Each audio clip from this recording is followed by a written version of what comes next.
Hi friends, welcome back to my channel. ಇವತ್ತು ತುಂಬ ರುಚಿಯಾದಂತಹ ಆರೋಗ್ಯಕರವಾದ ಈ ರೆಸಿಪಿ ಬ್ರೇಕ್ಫಾಸ್ಟ್ಗೂ ಆಗುತ್ತೆ, ಲಂಚ್ ಬಾಕ್ಸಿಗೆ. ಮತ್ತು ಏನಂದರೆ ಎಲ್ಲರೂ ಟ್ರಾವೆಲ್ ಮಾಡ್ತಾಯಿದ್ರೆ ಇದನ್ನು ಮಾಡ್ಕೊಂಡು ತೊಗೊಂಡು ಹೋಗ್ಬೋದು. ಇದಕ್ಕೆ ಪಲ್ಯ ಬೇಕಾಗೇ ಇಲ್ಲ, ಹಾಗೆ ಕೂಡ ತಿನ್ಬೋದು. ತುಂಬ ಚೆನ್ನಾಗಿರುತ್ತೆ ನೋಡಿ, ಎಷ್ಟು ಚೆನ್ನಾಗಿರುತ್ತೆ ಅಂದರೆ ಇದು ತಿಂದಮೇಲೆ ನಿಮಗೆ ಇದ್ರ ರುಚಿ ಇಷ್ಟೊಂದು ಚೆನ್ನಾಗಿರುತ್ತೆ ಅಂದರೆ ಚಿಕ್ಕ ಮಕ್ಕಳಿಂದ ಹಿಡಿದು ದೊಡ್ಡರು ಎಲ್ಲರೂ ಇಷ್ಟಪಟ್ಟು ತಿನ್ನುವಂಥ ಒಂದು ಆರೋಗ್ಯಕರವಾದ ರೆಸಿಪಿ. ಪರೋಟ ಅಂದರೆ ಎಲ್ಲರೂ ಕಷ್ಟ ಅಂತ ಅನ್ಕೊತಾರೆ, ಬಟ್ ಇದು ತುಂಬ ಕಷ್ಟ ಏನಲ್ಲ, ತುಂಬ ಸರಳವಾಗಿ ಈ ಥರನೂ ಮಾಡ್ಬೋದು ಅಂತ ನಿಮಗೆ ಗೊತ್ತಾಗುತ್ತೆ. ನೋಡಿ, ಈ ಥರ ಉಪ್ಪಿನಕಾಯಿ ಜೊತೆ ಮೊಸರು ಜೊತೆ ಈ ಥರ ತಿಂತಾ ಇದ್ರೆ ತುಂಬ ರುಚಿಯಾಗಿರುತ್ತೆ. ಹಾಗಾಗಿ ಮಿಸ್ ಮಾಡದೆ ಮಾಡಿ ಬನ್ನಿ, ಯಾವ ರೀತಿ ಮಾಡೋದು ಅಂತ ನೋಡೋಣ. ಹೇಳಿದ್ನಲ್ವ, ತುಂಬ ಹೆಲ್ದಿ ಆದಂಥ ರೆಸಿಪಿ. ನಾನು ಹಾಕುವ ಕೆಲವೊಂದು ಇಂಗ್ರೀಡಿಯೆಂಟ್ಸನ್ನು ನೋಡಿ ಇಷ್ಟೊಂದು ಹೆಲ್ದಿ ಅಂತ ನಿಮಗೆ ಗೊತ್ತಾಗುತ್ತೆ. ಆರೋಗ್ಯಕರವಾದ ಈ ಪರೋಟ ಅಂತ ನಿಮಗೆ ನೋಡ್ತಾ ಅಥವಾ ಮಾಡ್ತಾನೆ ನಿಮಗೆ ಗೊತ್ತಾಗುತ್ತೆ. ಈಗ ಇಲ್ಲಿ ನಾನು 2 ಕಪ್ಪಷ್ಟು ನಾನು ಗೋಧಿ ಹಿಟ್ಟನ್ನು ಹಾಕ್ಕೊಂಡಿದ್ದೀನಿ, 2 ಟೀ ಸ್ಪೂನಷ್ಟು ಕಡಲೆ ಹಿಟ್ಟು. ನಂತರ ಇಲ್ಲಿ ನೋಡಿ, ನಾನು ಗಾಜಿನ ಜಾರಲ್ಲಿ ಇದೇನಪ್ಪ ಅಂದರೆ ಏನಂದರೆ ನುಗ್ಗೆ ಸೊಪ್ಪಿರುತ್ತಲ್ವ, ಅದನ್ನು ನಾನು ಒಣಗಿಸ್ಬಿಟ್ಟು ಪುಡಿ ಮಾಡಿ ಇಟ್ಕೊಂಡಿರ್ತೀನಿ. ಅದನ್ನು ನಾನು ಇಲ್ಲಿ 2ರಿಂದ 3 ಟೀ ಸ್ಪೂನಷ್ಟು ಹಾಕ್ತಾಯಿದ್ದೀನಿ. ಐರನ್ ಇರುತ್ತೆ ಇದರಲ್ಲಿ, ಹಾಗಾಗಿ ಇದು ಆರೋಗ್ಯಕ್ಕೆ ತುಂಬ ಒಳ್ಳೆಯದು. ಮನೆಯಲ್ಲಿ ಸ್ವಲ್ಪ ಜಾಸ್ತಿ ಕ್ವಾಂಟಿಟಿಲಿ ತಂದು ತೊಳೆದು ನೀಟಾಗಿ ಒಣಗಿಸ್ಬಿಟ್ಟು ಪೌಡ್ರ್ ಮಾಡಿ ಇಟ್ಕೊಂಡಿದ್ದೆ ನಾನು, ಅದನ್ನು ಹಾಕಿದ್ದೀನಿ. ಈಗ ಅರ್ಧ ಟೀ ಸ್ಪೂನಷ್ಟು ಅಜ್ವಾಯಿನ್ ಕೈಯಿಂದ ತಿಕ್ಬಿಟ್ಟು ಹಾಕಬೇಕು, ಅರ್ಧ ಟೀ ಸ್ಪೂನಷ್ಟು ಜೀರಿಗೆ, ಸ್ವಲ್ಪ ಅರಿಶಿಣ, ಹಾಗೆ ಸ್ವಲ್ಪ 1 ಟೀ ಸ್ಪೂನಷ್ಟು ಅಚ್ಚ ಖಾರದ ಪುಡಿ, ರುಚಿಗೆ ತಕ್ಕಷ್ಟು ಉಪ್ಪು ಮತ್ತು ಇಂಗು ಕೂಡ ಡೈಜೆಷನಿಗೆ ಹೆಲ್ಪ್ ಆಗುತ್ತೆ. ಇಲ್ಲಿ ಒಂದು 5ರಿಂದ 6 ಕ್ಯಾರೆಟನ್ನು ಚೆನ್ನಾಗಿ ಸಿಪ್ಪೆ ಎಲ್ಲ ತೆಗೆದು ತುರಿದ್ಬಿಟ್ಟು ಇಟ್ಕೊಂಡಿದ್ದೆ, ಅದನ್ನು ಹಾಕ್ಕೊಂಡಿದ್ದೀನಿ. ಕ್ಯಾರೆಟ್ ಹಾಕೊಳ್ಳೋದ್ರಿಂದ ತುಂಬ ರುಚಿ ಜಾಸ್ತಿ ಆಗುತ್ತೆ. ಹಾಗೆ ಸ್ಮಾಲ್ ಕಪ್ಪಲ್ಲಿ 1 ಕಪ್ಪಷ್ಟು ಕರ್ಡ್ ಮೊಸರು ಹಾಕ್ತಾಯಿದ್ದೀನಿ. ಒಂದು 7ರಿಂದ 8 ಸ್ಪೂನ್ ಅಂತ ಹೇಳ್ಬೋದು, ಅಷ್ಟಿದೆ. ಈಗ ಇದನ್ನೆಲ್ಲ ಮೊದಲು ಮಿಕ್ಸ್ ಮಾಡ್ಕೊಳ್ಳೋಣ, ಯಾಕಂದರೆ ಮೊಸರು ಹಾಕಿದ್ದೀವಿ ಮತ್ತು ಕ್ಯಾರೆಟಲ್ಲೂ ಕೂಡ ನೀರಿನ ಅಂಶ ಇರುತ್ತಲ್ವ. ಹಾಗಾಗಿ ಮೊದಲು ನೀಟಾಗಿ ಮಿಕ್ಸ್ ಮಾಡಿಕೊಂಡು ನಂತರ ನೀರು ಎಷ್ಟು ಬೇಕೋ ಅಷ್ಟು ನಿಧಾನಕ್ಕೆ ಹಾಕ್ಕೊಂಡು ಇದನ್ನು ಚಪಾತಿ ಹಿಟ್ಟಿನ ಹದಕ್ಕೆ ಕಲಿಸ್ಕೋಬೇಕಾಗತ್ತೆ.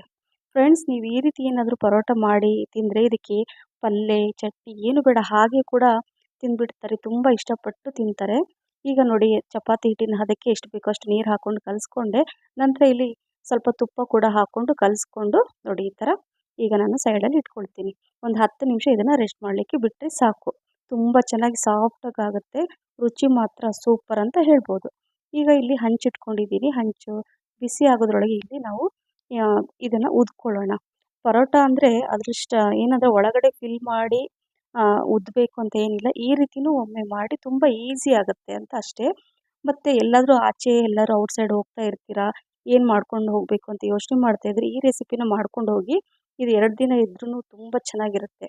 ಇಲ್ಲಿ ನೋಡಿ, ಒಂದು ಸ್ವಲ್ಪ ಉದ್ಬಿಟ್ಟು ಸ್ವಲ್ಪ ತುಪ್ಪ ಹಾಕಿದೆ, ತುಪ್ಪ ಹಾಕ್ಕೊಂಡು ನಂತರ ಸ್ವಲ್ಪ ಒಣ ಹಿಟ್ಟು ಗೋಧಿ ಹಿಟ್ಟನ್ನು ಹಾಕ್ಕೊಂಡು ನಂತರ ಇನ್ನೂ ಸ್ವಲ್ಪ ಫೋಲ್ಡ್ ಮಾಡಿ ನಂತರ ಸ್ವಲ್ಪ ತುಪ್ಪ ಹಾಕಬೇಕು, ಮತ್ತು ಸ್ವಲ್ಪ ಗೋಧಿ ಹಿಟ್ಟನ್ನು ಹಾಕ್ಕೊಂಡು ಸ್ವಲ್ಪ ಕೆಳಗಡೆ ಈ ಥರ ಗೋಧಿ ಹಿಟ್ಟನ್ನು ಹಾಕ್ಕೊಂಡು ಸೇಮ್ ಚಪಾತಿ ನಾವು ಯಾವ ರೀತಿ ಉದ್ದುತ್ತೀವಲ್ವ ಆ ರೀತಿಯಾಗಿ ಉದ್ಕೋಬೇಕಾಗತ್ತೆ. ಸ್ವಲ್ಪ ಹಿಟ್ಟು ಕ್ವಾಂಟಿಟಿ ಸ್ವಲ್ಪ ಜಾಸ್ತಿ ತೊಗೊಳ್ಳಿ ಅಷ್ಟೇ.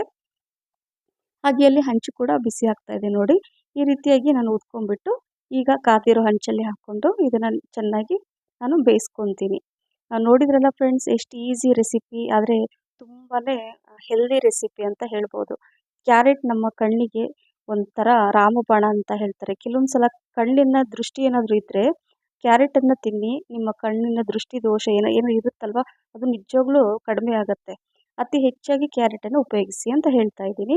ನೋಡಿ, ಇದೇ ರೀತಿ ನಾನು ಉದ್ಕೊಂಡ್ಬಿಟ್ಟು ಸ್ವಲ್ಪ ತುಪ್ಪ ಹಾಕ್ಕೊಂಡು 2 ಕಡೆ ಚೆನ್ನಾಗಿ ಬೇಯಿಸ್ಕೋಬೇಕಾಗತ್ತೆ. ಇದನ್ನು ನೋಡಿದ್ರಲ್ಲ, ಎಷ್ಟು ಚೆನ್ನಾಗಿ ಕಲರ್ಫುಲ್ ಎಷ್ಟು ಚೆನ್ನಾಗಿ ಬಂದಿದೆ ಅಂದರೆ, ಇದು ನಿಮ್ಗೆ ತೋರಿಸ್ತೀನಿ ನೋಡಿ. ಒಂಥರ ನಾವು ಕಡಲೆ ಹಿಟ್ಟು ಹಾಕಿದ್ದೀವಿ, ಆಮೇಲೆ ಈ ನುಗ್ಗೆ ಸೊಪ್ಪಿನ ಪೌಡ್ರ್ ಹಾಕಿದ್ದೀವಿ, ತುಂಬ ರುಚಿಯಾಗಿರುತ್ತೆ. ನೋಡಿ, ಈ ಥರ ಮಾಡ್ಕೊಂಡು ನಿಮ್ಗೆ ತೋರಿಸ್ತೀನಿ ನೋಡಿ, ಎಷ್ಟು ಚೆನ್ನಾಗಿದೆ ಅಂದರೆ ರುಚಿ ಮಾತ್ರ ಇದಕ್ಕೆ ಅಂದರೆ ತಿಂತಾ ಇದ್ರೆ ತಿಂತಾನೆ ಇರ್ತೀರ, ಅಷ್ಟೊಂದು ರುಚಿ, ಬಾಯಿಗೆ ಒಂಥರ ತಿಂತಾ ಇರಬೇಕು ಥರ ಅನಿಸುತ್ತೆ, ಅಷ್ಟು ಚೆನ್ನಾಗಿರುತ್ತೆ. ನೋಡಿ ಯಾವ ರೀತಿ ಪದರ ಪದರಾಗಿ ಬಂದಿದೆ. ನಾವು ಮಾಡಿದ್ದು ಯಾವ ಥರ ನಾನು ತೋರಿಸಿದ್ನಲ್ವ ಆ ರೀತಿ ಮಾಡಿದರೆ ಈ ಥರ ನೋಡಿ 2 ಪದರಾಗಿ ಬರುತ್ತೆ. ಅಂದರೆ ತುಂಬ ಚೆನ್ನಾಗಿ ಈ ರೀತಿಯಾಗಿ ಈ ಪರೋಟ ರೆಡಿ ಆಗುತ್ತೆ ಅಂತ ಹೇಳ್ಬೋದು. ಸೊ ಮತ್ತು ಸಾಫ್ಟ್ ಕೂಡ ಇರುತ್ತೆ. ಔಟ್ಸೈಡ್ ಎಲ್ಲರೂ ಹೋದರೆ ನೀವು ಈ ರೀತಿಯಾಗಿ ಮಾಡಿ ಇಟ್ಕೊಳ್ಳಿ, 2 ಅಲ್ಲ 3 ದಿನ ಇಟ್ಟು ತುಂಬ ಚೆನ್ನಾಗಿರುತ್ತೆ. ಇದಕ್ಕೆ ಸ್ವಲ್ಪ ಉಪ್ಪಿನಕಾಯಿ ನಾನು ಮಾಡಿದ್ದು ರೆಸಿಪಿ ಕೂಡ ಶೇರ್ ಮಾಡಿದ್ದೀನಿ, 2 ಉಪ್ಪಿನಕಾಯಿದು. ಅಂದರೆ ಇದು ಆಮ್ಲ ಉಪ್ಪಿನಕಾಯಿ ನೋಡಿ, ಇದ್ರ ಜೊತೆ ಸೂಪರಾಗಿರುತ್ತೆ. ಹಾಗೆ ಈ ಹಸಿ ಮೆಣಸಿನಕಾಯಿ ಉಪ್ಪಿನಕಾಯಿ ಕೂಡ ನಾನು ಆಲ್ರೆಡಿ ಶೇರ್ ಮಾಡಿದ್ದೀನಿ. ಸೊ ಇವತ್ತಿನ ರೆಸಿಪಿ ನಿಮಗೆ ಇಷ್ಟ ಆಗಿದೆ ಅಂತ ಅಂದ್ಕೊಂಡಿದ್ದೀನಿ friends. Thank you for watching. Bye, take care.